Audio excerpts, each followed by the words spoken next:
Hi guys, ఈరోజు మా ఇంట్లో ఉలవ చారు పెట్టాను అనమాట అండి.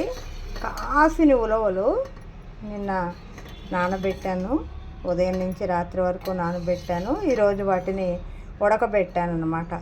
ఉడకబెట్టాక వాటిని తెరిచేసి ఆ ఉడకబెట్టినటువంటి నీరు ఉంటుంది కదండి, ఆ నీరు ఇది చేశాను.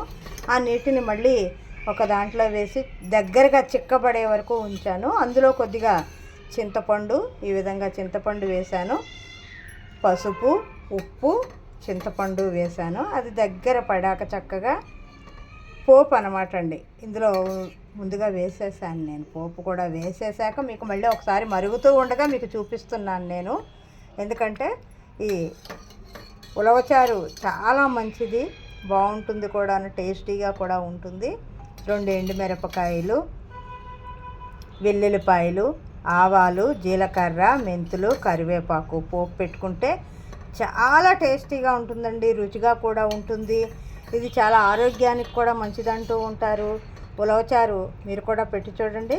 ఉలవలు నానబెట్టి ఉడకబెట్టి ఆ ఉలవలు పక్కకి తీసేసాక ఆ వచ్చిన నీరుని దగ్గర పడే వరకు కూడా ఇలా ఉడకబెట్టాలన్నమాట అండి. ఉడకడం అయిపోయాక చింతపండు మామూలుగా చారులానే వేస్తే చాలా బాగుంటుందండి ఉలవ.